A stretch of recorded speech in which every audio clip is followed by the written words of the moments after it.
देखिए जी, कल जम्मू कश्मीर असेंबली में जो थिएट्रिक्स किया गया, एक तरीके से ड्रामा किया गया और उसकी हम मजम्मत करते हैं। जब पूरे देश में एक तरह से गम गुस्सा है, रिजेंटमेंट है वक्फ अमेंडमेंट बिल के खिलाफ, तो होना ये चाहिए था कि सिंपली जम्मू कश्मीर की असेंबली को एक 2 लाइनर रेजोल्यूशन लाकर इसकी मजम्मत करनी चाहिए थी, इसको कंडेम करना चाहिए था।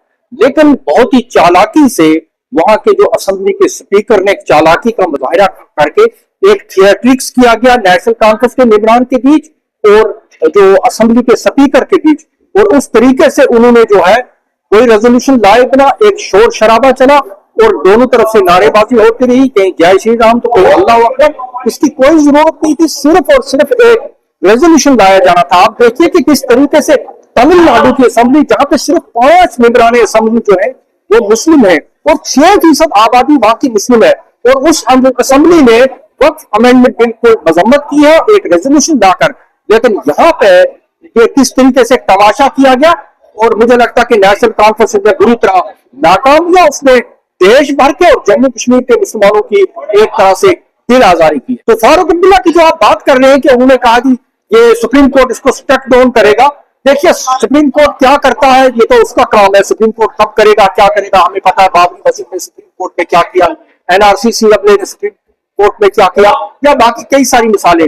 लेकिन यहाँ पे एक असेंबली में एक मुस्लिम मेजॉरिटी स्टेट होने की हैसियत से इस असेंबली को एक रेजोल्यूशन लाना चाहिए था, लेकिन वो नहीं लाया उन्होंने।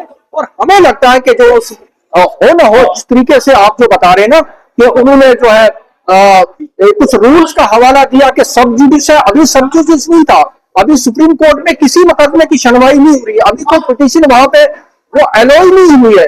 जब पिटीशन वहां पे लिस्ट होती है उसके बाद जो है हम उसको कहते हैं कि अदालत के जेरे समाअत है।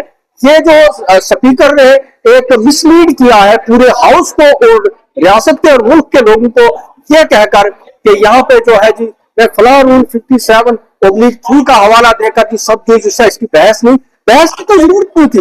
एक 2 लाइनर लाकर इसकी सिर्फ जो है इसको कंडेम किया जाना चाहिए, दैट इज ऑल। तो इस तरीके से ये अच्छा नहीं किया। इससे मुझे लगता पूरी रियासत में गम गुस्सा है नेशनल कॉन्फ्रेंस के खिलाफ, जहां पे आपके 60 मेंबरान 50-55 के आसपास मेंबरान है, आपको रेजोल्यूशन लाए बिना यही आपने 370 के साथ किया, यही 35 और कल फिर एक तमाशा किया। और आप देखिए किस तरीके से कल जम्मू कश्मीर के वजीर आला किरण रिजिजू जो माइनॉरिटी मिनिस्टर है, जिन्होंने इस ब्लैक लॉ को इंट्रोड्यूस किया है, उनके साथ वो हाथों में हाथ डालकर ट्यूलिप गार्डन में जो है वो गुलछर्रे उड़ा रहे थे। तो यही मुझे लगता है कि ये सबसे बुरी बात है कि एक ऐसे शख्स के साथ आप उसका वेलकम करते हैं, उसके साथ आप टहलने निकलते हैं, उसके साथ आप बागात की सैर करते हैं, कि जिसने मुसलमानों के मुस्तकबिल के साथ, मुसलमानों के दीन के साथ, उनके मजहब के साथ जो है मदाखलत करके जो है वो एक ऐसा लॉ लाया जिसको ब्लैक लॉ समझा जाता है भारत की तारीख में। आपका बहुत बहुत शुक्रिया।